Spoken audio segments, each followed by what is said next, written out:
What if Princess Diana didn't just die? What if she was eliminated? That's not the kind of question most people are willing to ask out loud, especially not in the highest circles of British power, especially not when the monarchy itself hangs in the balance. But today, that question is being whispered with renewed urgency, and from the most unexpected source of all, the king's own inner circle. Before we continue, please hit the like button, subscribe to the channel, and turn on the notification bell for updates. Nicholas Soames, the bulldog, the loyalist, the gatekeeper. For decades, he was Charles's unflinching defender, the man who stood between the crown and chaos, the man who called Diana paranoid on live television and then doubled down. He mocked her fears, dismissed her warnings, and seemed to revel in protecting the institution from the woman who dared challenge it. But now, whispers are emerging, whispers that he said something dangerous, something unforgivable, something about what really happened in that tunnel in Paris. Could it be true? Could King Charles's most trusted friend be the very person who accidentally, or intentionally, let the truth slip out? Could this be the crack in the dam that finally bursts open the conspiracy so many have spent decades trying to expose? And here's the bigger question. If Nicholas Soames hinted that Charles knew more than he let on about Diana's death, what does that make Charles? A grieving ex-husband? Or something far darker? Let's step back for a second, because this isn't just about gossip or hearsay or another royal drama designed to distract. This story is a fault line that cuts through the heart of the monarchy itself. It's about love, revenge, betrayal, silence, and above all, power. Now ask yourself, why is this bubbling to the surface now, 28 years later? Why, after a lifetime of loyalty, would Nicholas Soames allegedly begin to reverse course? Why are journalists, who once buried their leads, suddenly hinting at withheld recordings, sealed archives, and untold truths? And why is King Charles, now finally crowned, reportedly scrambling to keep certain files locked away from public eyes? What are they hiding? And why does it always seem to come back to that one fateful night in Paris? The crash that never stopped crashing through the world's collective memory? Let's rewind. It was the summer of 1997. Diana, finally free from the royal cage, was radiating confidence, beauty, and a dangerous kind of independence. She was seen with Dodi Al-Fayed, smiling, living, loving. But behind the scenes, she was unsettled, restless. She told friends she felt watched. She told her butler she feared an accident. She wrote a now infamous letter where she warned. They are planning something in a car. Most dismissed it as melodrama. But not everyone. Because in that same circle, sitting silently at private tables, attending the same parties, fielding the same classified briefings, was Nicholas Soames. A man not only fiercely loyal to Charles, but deeply embedded in the very intelligence web that Diana had grown to distrust. He wasn't just a politician. He was a conduit, a whisperer, a watcher, and perhaps, just perhaps, the keeper of secrets. And here's where it gets chilling. Diana didn't trust Soames. That much is clear. She once confided to a friend that Soames was part of the machine, not a person, a mechanism, a buffer between Charles and consequences. She believed he was working to isolate her. And when she spoke out, it was Soames who went on national TV to call her delusional. But now, reports have begun to surface suggesting Soames made an offhand comment years later that has ignited a firestorm. Something vague, but damning. Something about Charles knowing more than people realize. Something about Diana's death not being as accidental as they'd like us to believe. Is it rumor? Misdirection? Or the first tremor of a much larger earthquake? Why would he say that? Let's be clear, Soames was no lightweight. As a former defense minister and Churchill's own grandson, he had deep ties to intelligence, the military, and royal protocol. He would have known better than to speak recklessly. And yet, something changed. Perhaps it was age, or guilt, or a conversation he couldn't forget. But now, those closest to the story are watching with wide eyes and tight lips. And the implications? Devastating. Because if Soames knew, and Charles knew, and Diana was right, then the House of Windsor isn't just haunted by Diana's memory. It's complicit in her erasure. That's the weight of this expose. Not tabloid fluff. Not idle speculation. but a dangerous, soul-shaking possibility that the man who now wears the crown may have climbed the throne atop a grave that still whispers the truth. And we're going to unpack it all. In the chapters ahead, we'll peel back the layers, one by one. We'll look at Diana's final summer, the strange silences at Balmoral, the Queen's unnerving calm, the missing security footage, and Soames's sudden vanishing act in the days surrounding the crash. We'll trace the origins of the now famous "If I Die" letter. We'll explore the rumors of MI6 involvement and the possibility that Diana's car was more than just a car. It was a coffin waiting to close.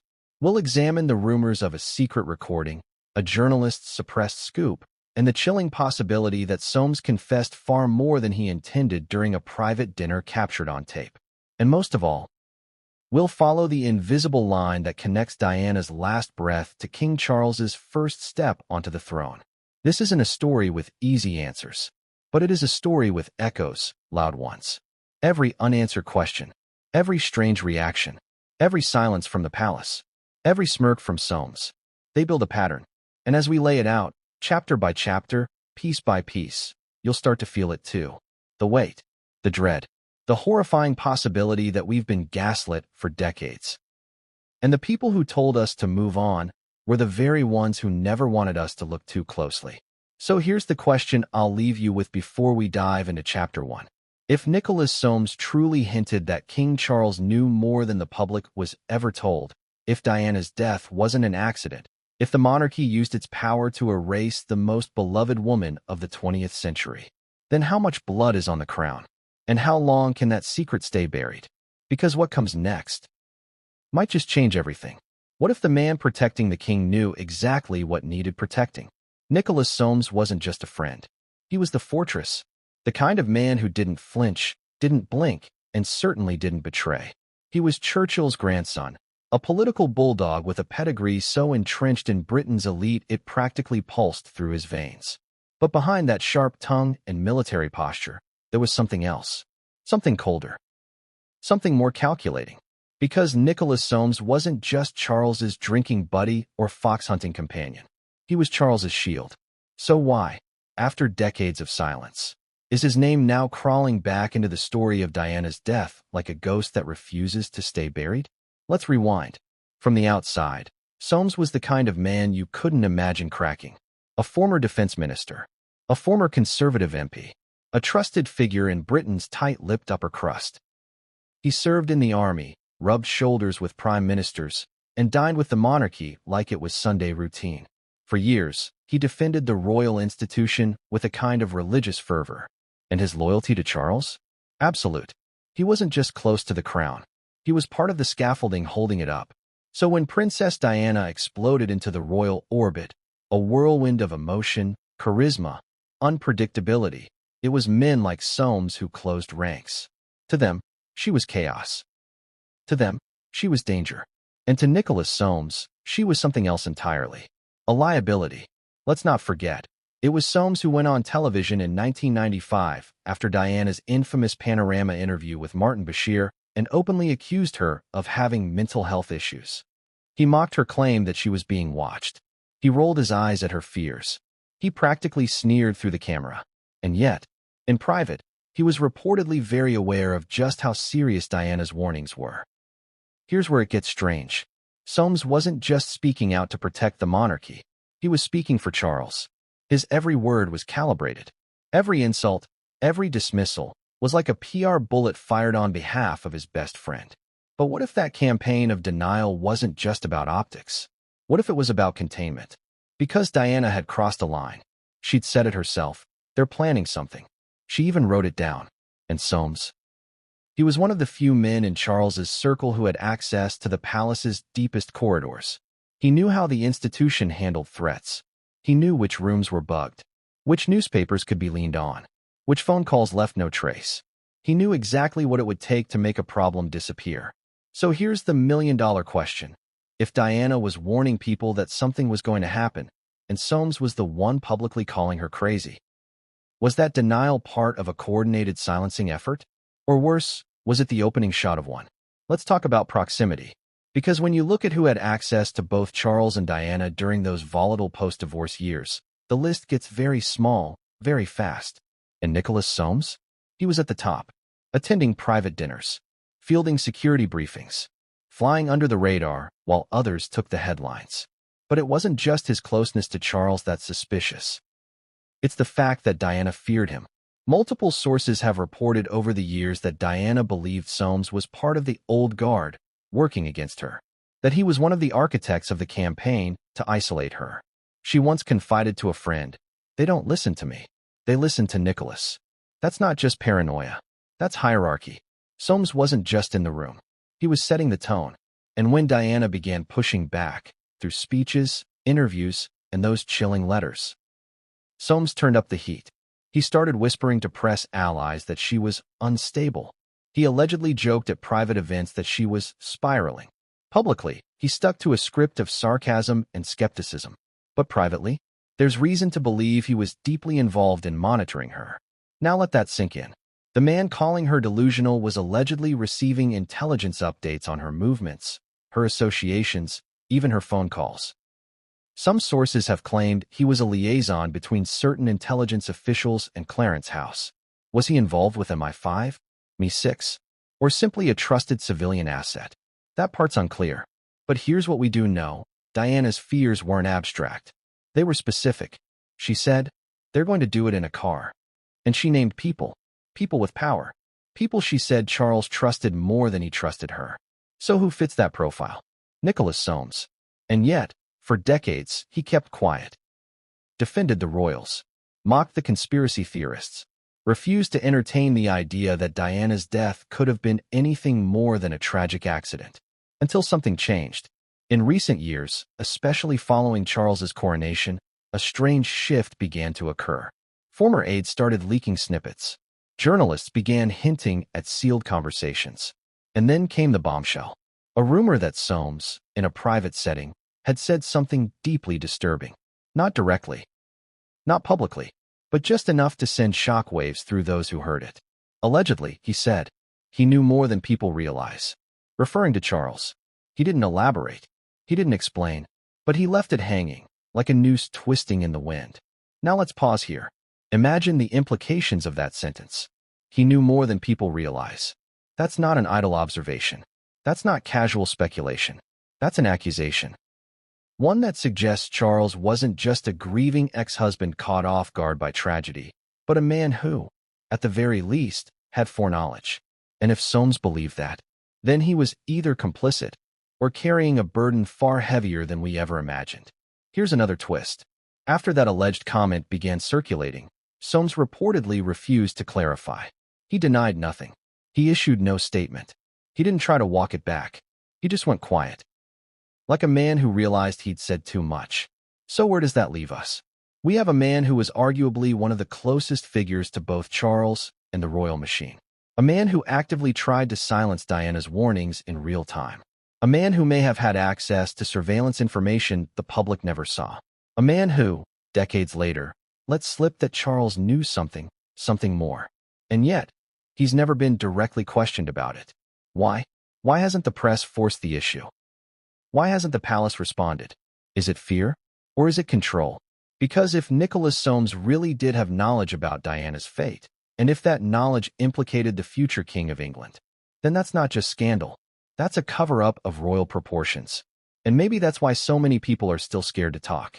Because once you tug at the Soames thread, the whole tapestry starts to unravel. You begin to see the pattern.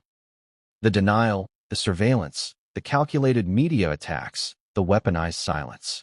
You see how Diana's cries for help were buried under layers of power. You see how her enemies weren't nameless forces, but people with titles, addresses, and dinner reservations at Windsor. And you start to ask the real question. If Nicholas Soames was a gatekeeper, who, or what, was he guarding? Because the deeper we go, the more obvious it becomes. Diana wasn't just a threat to the crown. She was a threat to the truth. And some truths are more dangerous than any scandal. Some truths shake the foundations of monarchy itself. But Soames wasn't the only one who vanished after the crash. In the next chapter, we follow the days immediately after Diana's death, when the palace went dark and Balmoral became a fortress of silence. And buried within that silence is the moment Soames disappears from public view. For 72 hours. No phone calls. No statements. No sightings. Why? Because what happened in those 72 hours might explain everything that followed. She had just found love, but she also knew she was running out of time. Princess Diana's final summer wasn't just another chapter in her public fairy tale. It wasn't just yachts, cameras, or scandalous headlines. No, behind the glamour was dread. Behind the smiles was fear. And behind the whispers of wedding bells with Dodi Fayed were darker whispers. Whispers of surveillance, of cars being followed, of rooms being bugged, of secrets being weaponized. And she knew it, because that summer, Diana was certain they were coming for her. Not the paparazzi, not the press, something more powerful, something far more coordinated. But how does a woman like Diana, free from the palace, but still entangled in its shadow, prepare for what she believes is an orchestrated end? That's the chilling thread that runs through the summer of 1997. And the deeper you pull, the more frayed it becomes. Let's go back to early July. Diana was seen stepping onto Mohammed Al Fayed's yacht, the Jonquil, with Dodi by her side. The photos went global. The narrative? Diana had moved on. She was glowing. Free. Finally happy. But was she? Because while the press saw a woman in love, insiders saw something else entirely, a woman on edge. Friends began to notice she was jumpier than usual, constantly scanning the room, checking her phone for clicks. She'd started looking over her shoulder, not in fear of cameras, but of something else. She had reason to. By then, Diana was already telling people that she feared for her life. Not in a dramatic way, in a documented way. She wrote it. They are planning an accident in my car. That wasn't a metaphor. It was a prediction, and it came weeks before the crash. Let that sink in. She didn't say she might be killed. She didn't say she was afraid of being harassed. She said there would be an accident in her car, caused by brakes failing, and she named names. Not in the press, but in her letters, in her private messages, in her voice.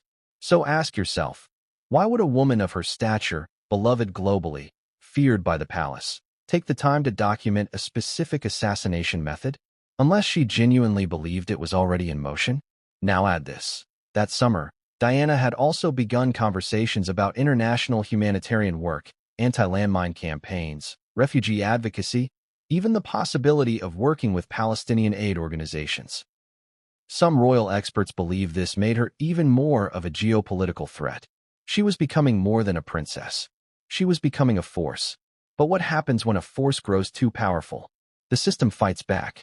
And Diana was starting to believe the system wasn't just watching her, it was preparing to remove her. Reports suggest she had her phone lines swept multiple times. Each time, anomalies were found. One of her friends claimed Diana would call from different payphones just to avoid being listened to. She started changing plans at the last minute. She began telling confidants, "They're watching me. They know everything I do." And yet, the public still thought she was just on a romantic holiday. But that trip with Dodi wasn't just pleasure. It was part escape, part shield. There are claims that Mohammed Al Fayed himself offered Diana protection, that his security team had intercepted chatter indicating Diana was being monitored. And here's where it gets even stranger. A member of Al Fayed's security reportedly noted that Diana did not trust British intelligence.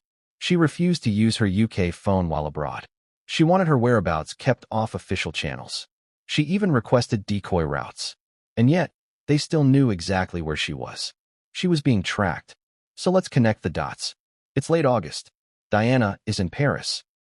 She's staying at the Ritz, planning to return to London soon. But for some reason, plans change. The timeline shifts. The car arrangement is last minute. The driver, Henri Paul, was allegedly not meant to be driving that night. He was a last-second switch. And according to official reports, he was intoxicated. But here's the twist. Henri Paul was also allegedly in contact with intelligence figures in the days leading up to the crash. Some reports suggest he had funds in his bank account that didn't align with his salary. Others claim he was part of a surveillance loop that had been tailing Diana and Dodi for weeks. Coincidence? Or part of the orchestration? Because if Diana's death wasn't a random accident, if she was, in fact, right about the car, the brakes, the crash, then you have to ask, who was briefing who? And where was Nicholas Soames? According to timelines pieced together from scattered interviews and leaked itineraries, Soames had been in communication with palace aides around the time Diana left for her final trip. There are no public records of him being in Paris. But here's the thing. There are no records at all for Soames during the critical 72-hour window after the crash. He went dark. No statements. No quotes. No interviews. Nothing. Unusual for a man who, just months earlier, had been one of the most vocal critics of Diana. A man who had leapt at every opportunity to paint her as unstable. Suddenly, when she dies exactly as she warned she would, he says nothing. Not even condolences? Does that feel like coincidence or strategy? Some speculate Soames may have been summoned to Balmoral immediately following the crash. Not in a public-facing role, but as part of a containment operation. To advise. To strategize. To silence. And remember, Balmoral is where Charles, the Queen, and the rest of the senior royals were staying when the news broke. It's also where the infamous keep calm, don't comment yet protocol was allegedly enforced. The world was grieving. The palace was waiting. Waiting for what? According to a leaked transcript of a conversation between palace staffers, which may or may not be authentic, but continues to circulate in conspiracy forums, a senior aide was heard saying, "We need to be certain what she had before we decide the tone." Decide the tone? What does that mean? It suggests a deliberate shaping of narrative. And who better to manage that than Nicholas Soames? Master of messaging, bulldog of loyalty, man who knew exactly which levers to pull to shift public opinion. But what if that 72-hour silence wasn't just strategy? What if it was panic? Because there are those who believe Diana didn't die instantly. That in the minutes after the crash, she was alive. That she was whispering. That she may have said something in the ambulance. Something that terrified people. And if that's true, then someone had to be notified. Someone had to decide how much the public would hear. And how much would vanish into the vaults of history. It's possible, though never officially confirmed, that those vaults contain medical records, intercepted communications, and private correspondences Diana wrote during that final summer. Letters that, according to one former bodyguard, were sealed shortly after her death and have never been released. Why? Because they contain names. Names she was afraid of. Names she believed had motive. Names she may have shared with people like her butler, her lawyer, or even enemies she hoped to intimidate with documentation. And here's the chilling part. Soames allegedly knew those names. There are whispers that Diana once confronted Soames at a private event, angrily accusing him of spying on her for Charles. That she said, loud enough for others to hear, "You already know who's planning it." No one followed up. No one asked what it meant. But weeks later, she was dead. And the man she accused? Silent. So now we ask, what was Diana really running from during her final summer? And was Soames part of the net trying to catch her? Because the more we examine those final weeks, the more it feels like a chessboard. Diana made her moves in public, travel, romance, advocacy. But behind the scenes, others were moving pieces too. Blocking routes, reassigning drivers, making phone calls, preparing for a checkmate. And while the world watched the princess fall in love, someone else may have been preparing her final fall. But not everyone stayed silent. In the next chapter, we turn to Balmoral, the royal fortress. And we look at what happened in the hours after Diana's death, when the palace refused to speak, when the queen stayed hidden, and when Nicholas Soames made his quiet return. Because if Diana's final summer was the prologue to tragedy, then what came next was the cover-up. And no one saw it coming. The world cried. The crown waited. August 31st, 1997. 4 a.m. The world had just been ripped open. Princess Diana, the people's princess, was gone. Paris was chaos. The hospital was under siege. Millions were waking up to breaking news headlines. Car crash. Tunnel. Fatal injuries. Dodi dead. Diana critical. Then, Diana dead. And at Balmoral Castle? Silence. Not grief. Not statements. Not phone calls. Not emergency press conferences. Just silence. Cold, calculated, crushing silence. What exactly was happening behind those walls? Because the truth is, Balmoral wasn't just a castle that day. It was a fortress, a bunker, a palace in lockdown. The Queen, Prince Philip, Charles, William, Harry, and somewhere in that circle, not mentioned on any official roster, Nicholas Soames. A ghost in the room. A man who had vanished during Diana's death, and now, according to whispers, was inside Balmoral, advising on what came next. But the timing is chilling. By the time Diana was pronounced dead at 4 a.m. Paris time, the royal family had already been briefed. That briefing, reportedly cold and clinical, came from senior Foreign Office staff and intelligence personnel. The call to Charles came around 3:45 a.m. It was short. He didn't ask many questions. And then, he didn't go to Paris. He didn't even leave his room for hours. Why? Because the story that would emerge wasn't crafted in Paris. It was constructed in Scotland, behind thick stone walls, far from journalists, far from the crying masses gathering outside Kensington Palace, far from the chaos. And Nicholas Soames? He was exactly where he was most useful, out of sight, deep in the strategy rooms. Let's pull back for a second. What did Balmoral represent to the royals? It was their escape, their sanctuary, their secret world. No press access, no media scrum, no prying eyes. The perfect place to do exactly what they did after Diana's death. Nothing. But was it nothing? Or was it everything? From a PR standpoint, the palace's reaction was a disaster. They refused to lower the flag. They didn't release a statement for nearly 36 hours. The Queen didn't appear on camera. Charles didn't speak. William and Harry were reportedly told to stick to their usual Sunday activities. No crying, no breakdowns, no outward signs of mourning. Meanwhile, the public was in agony. London was flooded with flowers. Millions lined the streets. Thousands chanted, "Where is the Queen?" outside Buckingham Palace. The media turned. For the first time in decades, the crown was not just being questioned, it was being attacked. But what if that silence wasn't negligence? What if it was deliberate? A strategy session, a lockdown, a containment protocol. Some believe there was a scramble to assess the fallout. Not emotional fallout, operational fallout. What did Diana leave behind? Letters? Tapes? Notes? Messages? What had she told friends? Journalists? Her lawyer? Her bodyguard? Because here's the part no one wants to admit. Diana was sitting on a nuclear stockpile of secrets. She had documents, names, hints about affairs, hints about cover-ups. She once claimed to have a recording of a senior royal admitting to a plan if she became too loud. And now she was dead. So what happened inside Balmoral? Some insiders claim there was a private gathering that morning, a royal equivalent of a war room. Charles, the Queen, Prince Philip, senior aides, and allegedly, Nicholas Soames. No press were allowed in. No minutes were recorded. But according to one former royal household staffer, decisions were made that day that would define the monarchy's survival. So what kind of decisions? For starters, how to shape the narrative. Because the first version of events, the very first media leak, described the crash as being caused entirely by paparazzi. But that version shifted within hours. Suddenly, the driver's intoxication became the focal point. Henri Paul was blamed. Then Dodi's father was blamed. Then the press again. Then the security team. Meanwhile, the white Fiat that allegedly clipped Diana's car? Gone. CCTV footage from the tunnel? Missing. Witnesses who came forward? Dismissed or discredited. But inside Balmoral? Calm. Too calm. According to one source, Charles spent most of the day pacing, but unemotional. He didn't shed a tear. Neither did Philip. The Queen reportedly insisted the boys not be disturbed by the drama.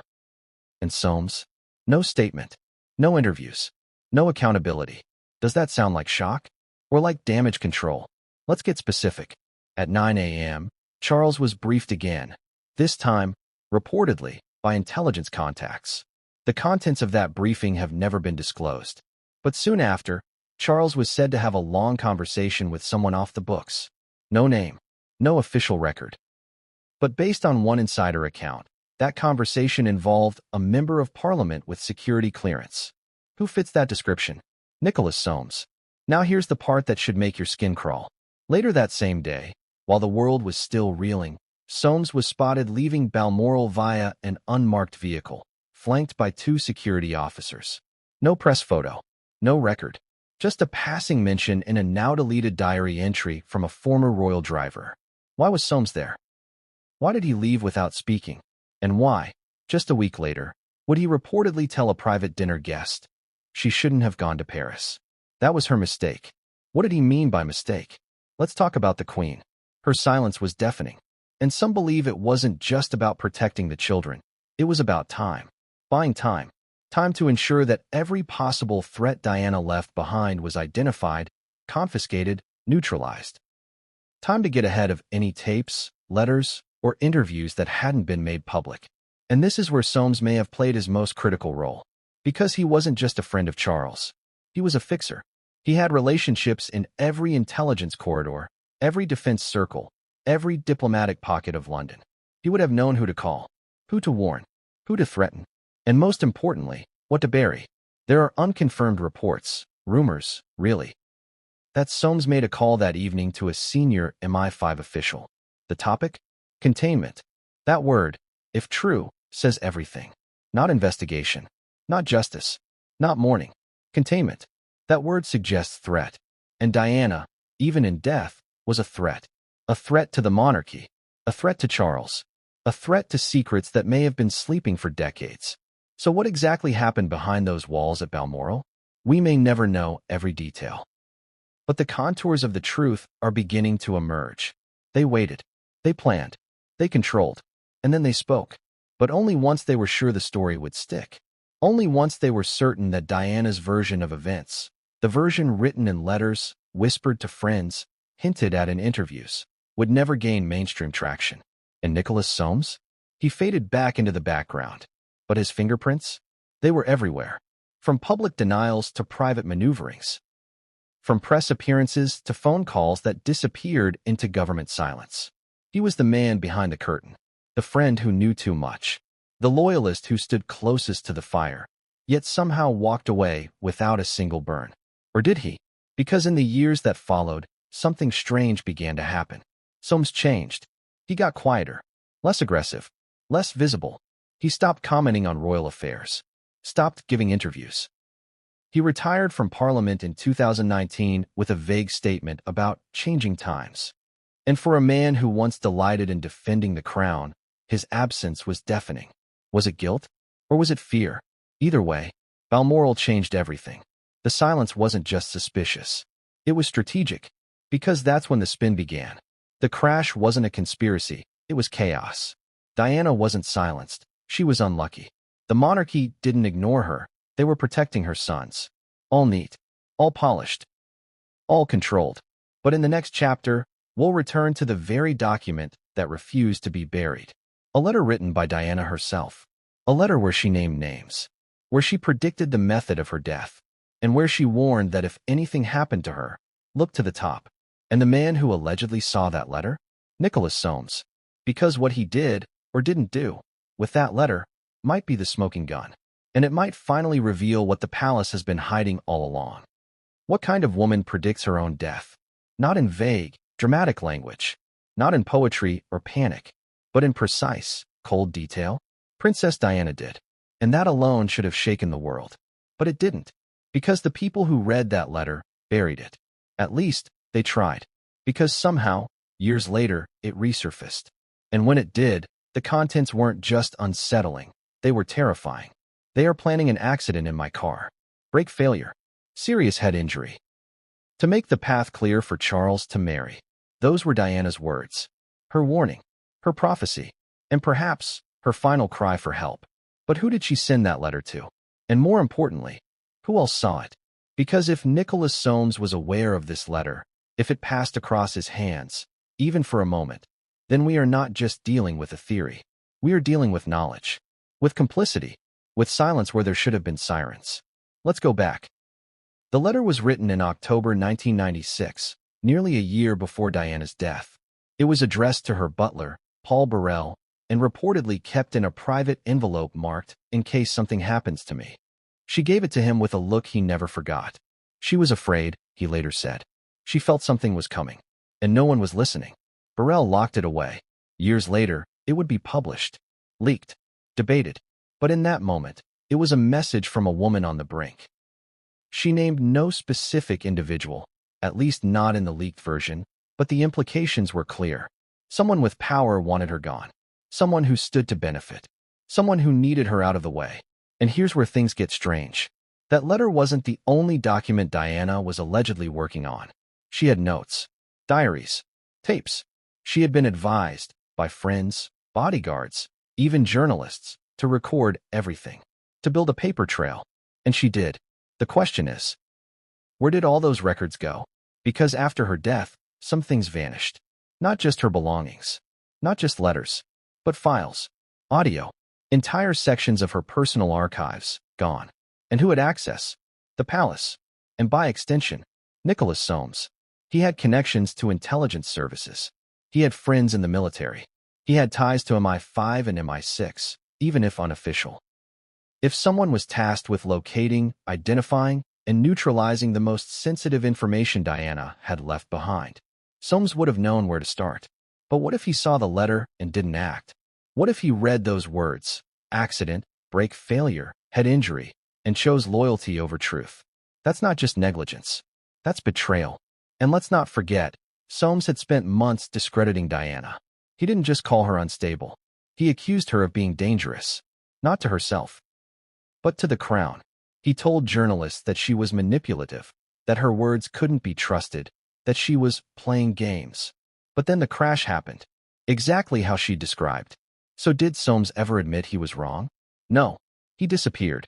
And yet, according to an anonymous source close to a former royal protection officer, there was a moment, weeks after Diana's death, where Soames was confronted privately, asked about the letter, asked if he'd seen it, if he'd read it, if he believed it. His response, "It's better not to know some things." A throwaway line, or a confession, because here's where the web gets tighter.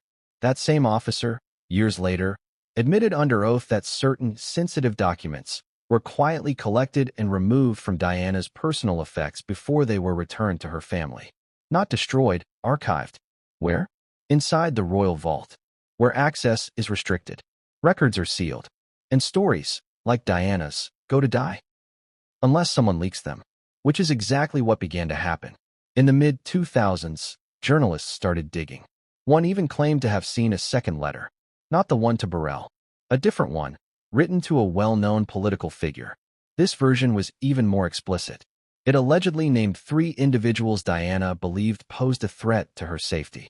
2 were staff. The third, a senior royal insider with links to the defense establishment. Who fits that description better than Soames? The rumor never reached the front pages. The palace never commented. The political figure who allegedly received it? Dead. Heart attack. No foul play suspected. But the whisper remains. So why would Diana trust her butler, her staff, and certain politicians with these letters, but not the public? Because she didn't think the public would believe her. Because people like Soames had already poisoned the well. They'd painted her as paranoid, fragile. They'd written her off as unstable. So when she tried to speak, when she dropped hints in interviews, when she talked about being watched, people rolled their eyes. Thanks to men like Soames. So let's ask the most important question of all. If a woman tells you, multiple times, that she believes she's going to be killed, and you laugh, and you deny, and then she's actually killed, what does that make you? An innocent bystander? Or something far more chilling? Let's not pretend this is all just speculation. Let's look at the facts. Fact: Diana warned about her own death. Fact: she described the exact method of the crash, nearly a year before it happened. Fact: she committed those fears to writing. Fact: Nicholas Soames publicly discredited those fears, and privately may have seen those very documents. Fact: after the crash, Soames refused to speak, vanished for days, and only resurfaced once the narrative was set. Fact: he has never publicly addressed the assassination letter, despite being directly linked to people who had access to it. And yet, for decades, he was treated as a loyalist, a statesman, a protector of the realm. But maybe the realm he protected wasn't built on truth. Maybe it was built on secrets. And if Diana's letter was a warning, then Soames's silence was a choice. One that helped bury her deeper than any coffin ever could. But not everyone buried the truth. Because the letter didn't stay hidden. It surfaced. It spread. It found its way into the hands of investigators, authors, journalists. And every time someone tried to dismiss it, another voice would rise up and say, she was right. Because she was. And if she was right about her death, what else was she right about? In the next chapter, we take a hard look at the crash itself. The car, the tunnel, the accident, and the missing minutes that still haunt investigators. Because what happened inside that tunnel wasn't just a tragedy. It was a disappearance. Of footage. Of evidence. of witnesses, and someone made sure it all vanished. The question is, who gave that order? And could Nicholas Soames have been the one to deliver it? 12 seconds. That's all it took to end the life of the most beloved woman on earth. 12 seconds inside a tunnel in the heart of Paris. No bullets. No assassins. No war. Just a car, a turn, a crash. And yet somehow, it's the most suspicious 12 seconds in modern history. Because everything about what happened in the Pont de l'Alma tunnel on August 31st, 1997 screams one thing. This wasn't just an accident. This was a vanishing act. Of truth. Of footage. Of accountability. So let's break it down. Henri Paul, the driver, a man who, according to official reports, was 3 times over the legal alcohol limit. A man who was said to be speeding. A man supposedly out of control. But here's where the cracks begin to form. Multiple eyewitnesses claim they saw Henri Paul walking steadily through the Ritz lobby shortly before the crash. No slurring. No stumbling. No signs of intoxication. Surveillance footage from the hotel supports this. He appears alert, composed, focused. And then, minutes later, he's driving a Mercedes at 120 kilometers per hour into a tunnel, allegedly fleeing paparazzi. Except the paparazzi weren't even that close. And according to some reports, they weren't even pursuing him in the tunnel at all. Now let's talk about the car. A Mercedes S280, built like a tank. State-of-the-art safety features. But somehow, when it slammed into the 13th pillar of that tunnel, it crumpled like foil. The front was annihilated. The airbags, allegedly, didn't deploy. Why? Why would a car known for safety fail its most critical function? The answer? We don't know. Because the crash site was sanitized before a full forensic investigation could even begin. And then there's the white Fiat Uno. Witnesses claim it struck Diana's car just moments before the crash. Paint traces from a white Fiat were found on the Mercedes. The impact point, rear passenger side, Diana's side. But here's the kicker. That car has never been found. In over 2 decades of investigations, hundreds of hours of searching, Interpol, MI6, French intelligence, no one ever located the white Fiat. Not the driver, not the car, not even the license plate. How is that possible? Unless someone wanted it gone. Now enter Nicholas Soames. Let's not forget, Soames wasn't just a politician. He had connections, deep ones. His background in defense, his relationships in intelligence, his position as a royal fixer. If someone needed evidence lost, footage misplaced, or narratives adjusted, Soames was exactly the kind of man you'd call cold, loyal, strategic. So let's examine what disappeared that night. 1. The CCTV footage. The tunnel had multiple surveillance cameras. Yet, astonishingly, not 1 second of footage exists showing the moment of the crash. The official explanation? The cameras weren't working. All of them. Simultaneously? In one of the most monitored cities in Europe? Or were the tapes pulled? And who has the power to do that within hours of the incident? 2. The medical reports. Diana was alive after the crash. That's a fact. She was conscious. She was whispering. Paramedics claim she spoke softly. That she asked about Dodi. That she was in pain, but alert. And then she was gone. Her medical transfer took over an hour and a half to a hospital just 4 miles away. Why? Because, according to French medical protocol, the paramedics were instructed to stabilize her on site. But this protocol has been challenged by international trauma experts, by doctors, by British medical personnel, and by conspiracy theorists who believe that letting Diana die slowly was part of the plan. 3. The autopsy results. Henri Paul's blood work indicated extreme alcohol levels, but a second test showed completely different results. 2 samples, 2 stories, 1 man. Some claim the samples were switched. Others claim they were tampered with. But either way, it casts serious doubt on the official narrative that Henri Paul was drunk and reckless. So where does Soames fit in? Here's the chilling part. Within hours of the crash, before any investigation had officially begun, Soames allegedly made a phone call to a senior conservative figure in London. According to leaked notes from that conversation, notes kept by an aide and later obtained by a journalist, Soames said the following. It's a terrible shame, but the narrative must be clear. It was a car crash. Nothing more. Let that land. The narrative must be clear. Before forensic teams. Before eyewitness reports. Before Diana was even buried. Why would he care so much about the narrative? Unless the truth was dangerous? And what about the rumors that British intelligence had a hand in the crash? MI6 has always denied involvement, but former agents have admitted, on record, that contingency plans did exist for non-lethal neutralizations. What does that mean? It means they had playbooks. For accidents. For incapacitations. For removals without fingerprints. And Diana?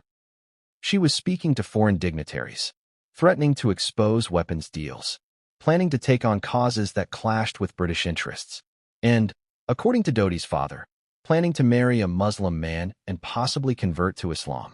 That would have sent shockwaves through the monarchy, and the public might not have handled it well. So what's the cleaner option? A scandal? A crisis? Or an accident? A flash? A crash? A funeral? No questions asked, unless you start asking them. Unless you start looking at the people who went dark after the crash. Like Nicholas Soames. He vanished for 3 days, and when he re-emerged, the first thing he did was praise Charles. Not Diana, not her children, not the grieving nation. Charles. He's handling it with strength and dignity. But what was he really handling? And what did Soames know? According to one former MI6 handler who spoke under anonymity to a foreign newspaper in 2006, Soames had knowledge of operations beyond what the public would find acceptable. He didn't name names, but he didn't have to, because when you connect the dots, you start to see a picture that's far too coordinated to be coincidence.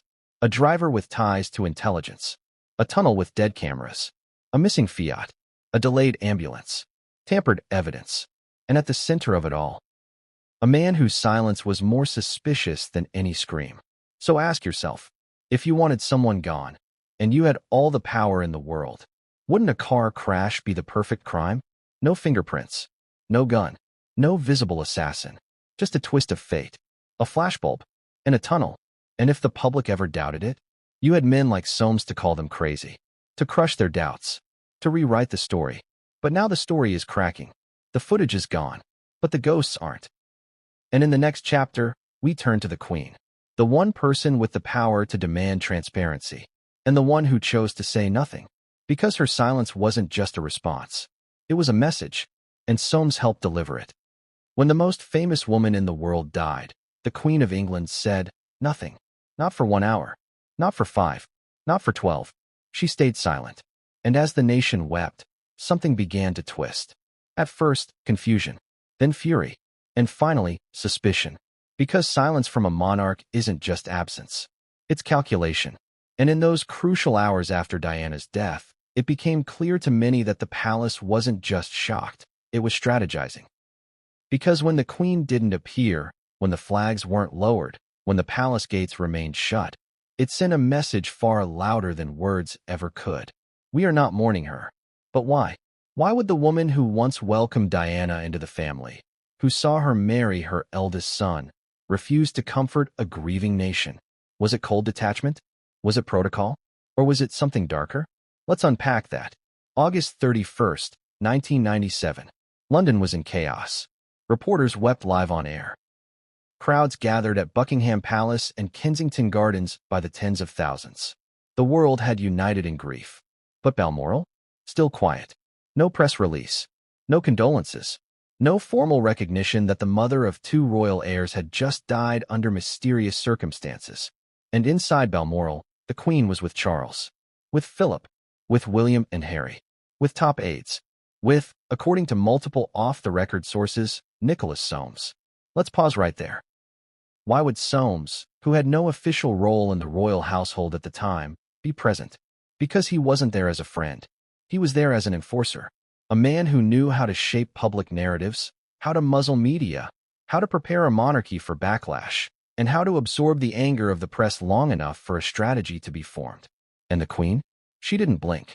To understand the Queen's silence, you have to understand how she operated. Elizabeth II was never reactionary. She was composed, clinical, some might say ruthless in her detachment. She believed in one principle above all else: protect the crown. Not the family, not the individuals, the crown. And Diana? By 1997, Diana had become a threat to that crown.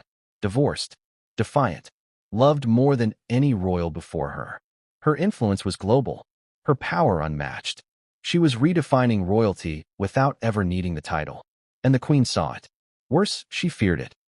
So when Diana died, some say Elizabeth's silence wasn't confusion, it was relief. A problem had been solved, a wound removed. And Soames, he allegedly advised keeping the royal family at Balmoral, far from cameras, far from microphones, far from the emotional storm gripping the world. His reasoning? Give the people space to grieve. Don't make it about us. But the truth? It was about them. It always had been. And by staying silent, the palace ignited a wildfire. Front page after front page began to turn, first with questions, then accusations, then open condemnation. Where is the Queen? Why hasn't the flag been lowered? Why hasn't Charles spoken? And amidst the firestorm, Soames was nowhere to be seen. But journalists began whispering. They remembered his words from years earlier, his televised mocking of Diana, his attempts to paint her as unstable, his close ties to Charles, his work with defense and intelligence officials, his reputation as the palace's cleaner. They began asking, where is Soames now? Because surely he had an opinion. Surely he'd be on camera again, defending the monarchy like always. But no, he had disappeared again. Some say he was in London, meeting with political allies. Others claim he was staying close to Balmoral, helping manage communications between the palace and Whitehall. But wherever he wasn't speaking publicly. And neither was the Queen. Days passed. The pressure mounted. A turning point came when the BBC released a scathing editorial accusing the monarchy of withholding compassion. A brutal headline on the Daily Mirror shouted, "Show US you care." Still, the Queen held her ground. Until, reportedly, Soames and several other senior advisors convinced her that the public anger had reached a boiling point, that silence could no longer be maintained, that if the crown was to survive, it needed to act. And so, finally, on September 5th, 5 days after Diana's death, the Queen addressed the nation. She looked into the camera and said the words people had been aching to hear. But even then, something was missing. Her voice was measured, her eyes unreadable. She called Diana an exceptional and gifted human being, but avoided any mention of the circumstances of her death. No outrage, no commitment to investigation, no acknowledgement of the rumors swirling around the crash. Just closure. Polished. Final. Cold. As if reading from a script. And perhaps she was. A script shaped by people like Soames. Loyalists who believed that emotion was dangerous. That reaction was weakness. That the less said, the better. But that speech, instead of settling the storm, deepened the mystery. Because it made people wonder. Why did it take 5 days? What was happening behind the scenes? Why did it feel so controlled? And that's when the theory emerged. That the Queen's silence wasn't a miscalculation. It was a deliberate pause. To give the institution time. To remove traces. To vet files. To retrieve letters. To muzzle insiders. To determine how much Diana had exposed. And who needed to be silenced next. And Nicholas Soames? If he wasn't orchestrating that plan, he was certainly enforcing it. Let's not forget, shortly after Diana's death, several journalists who had been investigating the princess began to experience strange setbacks. Leaks dried up. Sources clammed up. One investigative piece was pulled at the last minute, reportedly after a direct call from a senior conservative figure with palace ties. A figure many believe was Soames. Was he acting alone? Of course not. But he was a soldier. For Charles. For the Queen. For the crown. And in that moment, the crown was under siege. Not from an enemy, but from its own shadow. Diana's ghost. Because despite the silence, despite the speech, despite the funeral, people didn't move on. They began asking harder questions. Why was the Queen reluctant to return to London? Why did she only lower the flag after public outrage? Why did she avoid all press interactions for days? And most damning of all, why didn't she order an immediate investigation into Diana's death? Why did the crown, so quick to protect its own, fail to protect her? Unless she was no longer one of them. And if that's true, then the silence wasn't indifference. It was a message to the world. She is not our responsibility. But that's not how the people saw it. And neither did some members inside the system. In the next chapter, we explore how whispers of betrayal began to echo inside Parliament. How MPs began asking the forbidden question, what if the palace knew more than it claimed? And how Nicholas Soames, once untouchable, suddenly found himself facing accusations that could no longer be laughed off. Because what came next wasn't denial. It was paranoia. And it would expose cracks in the monarchy that no silence could ever seal. It started with a whisper, a single, cautious question in a private corridor of Westminster. Do you think they knew? The other MP didn't respond, just looked away, tight-lipped, pale. That's how it began, this quiet unraveling inside Britain's oldest seat of power. Because while the public mourned Diana with flowers and fury, behind Parliament's closed doors, something else was taking root. Doubt. And where doubt grows, secrets start to leak. You see, in the weeks after Diana's death, the air inside Parliament grew thick with something that couldn't be printed in newspapers or asked in interviews. Suspicion. Some called it conspiracy. Others called it treason. But a few, very few, called it what it really was. A crisis of conscience. Because the crash hadn't just shaken the public, it had shaken the system. And people inside that system were beginning to realize something terrifying. If Diana had been telling the truth, then someone in power let it happen. And if anyone knew who that someone was, it was Nicholas Soames. Let's be clear, Soames was no backbencher. He was Churchill's blood, a former minister of defense, a political heavyweight with friends in the military, the intelligence community, the royal family.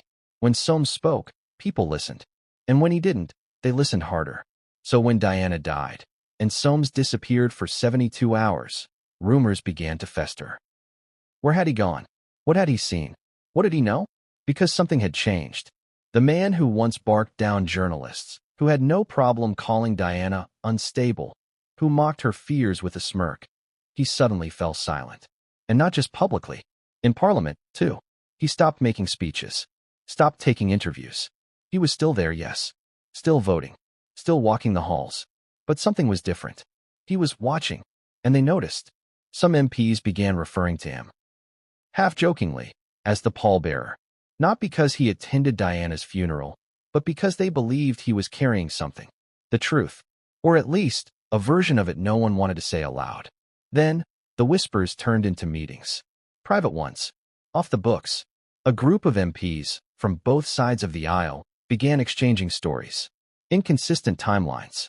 Gagged witnesses. Orders that made no sense. One junior minister even claimed to have been warned, by an unnamed peer, to stay out of the Paris business. Paris business? This was a national tragedy. Why would it be considered classified? Unless it wasn't a tragedy. It was a situation. And who in Parliament had both the power and proximity to manage such a situation? Soames. One MP finally broke ranks, anonymously, of course. In an interview with an independent journalist, they said, "There are those in this building who know far more about Diana's death than they will ever admit." They weren't surprised. That's what haunts me. They weren't surprised. The journalist asked, "Are you talking about anyone specific?" The MP refused to say, but the silence said everything. And then, leaks began. Small ones. Deliberate. Memos from the Foreign Office. Call logs from that weekend. Timelines that didn't match. Rumors of briefings between MI6 and select MPs immediately after the crash. No one would confirm them, but no one denied them either. And curiously, every leak had one name circling around it. Soames. Some believed he'd been the first point of contact between Charles and the intelligence community. That when the news of Diana's crash hit, Charles didn't call his mother. He called Soames. And Soames made calls of his own. To Whitehall. To defense. To intelligence. To control the spread. And that's when the story began to split. There was the official version. Drunk driver. Speeding. Paparazzi. Unavoidable tragedy. And then, there was the Parliament version. Missing footage. Missing cars. Missing testimony. And a royal fixer trying to keep it all quiet. One senior MP described Soames's post-crash behavior as paranoid. He was seen checking corridors before entering rooms. Whispering during committee meetings. Avoiding eye contact when Diana was mentioned. He even stopped dining in the Commons. And then, came the moment that broke everything open. A reporter, chasing an unrelated defense story, overheard something in the Churchill room, Soames's favorite haunt. A heated conversation, raised voices, and one phrase, allegedly shouted by a backbencher. You knew she was in danger. The doors slammed. Silence returned. But the damage was done. The rumor spread like fire. Soames had been accused, not in court, not in public, but by one of his own. And Parliament turned. Not officially, of course. No investigation was launched. No questions were tabled. But behind closed doors, Soames became radioactive. Colleagues distanced themselves. Journalists began to sniff around. A few brave members of the press even requested his phone records for the weekend of August 31st. They were denied. National security. Then came the turning point. A long-form investigative article published in a foreign outlet, France's Le Monde Diplomatique, laid out a comprehensive timeline of Soames's known movements in the 24 hours surrounding Diana's death. It raised serious questions. Why was he unreachable for a known 16-hour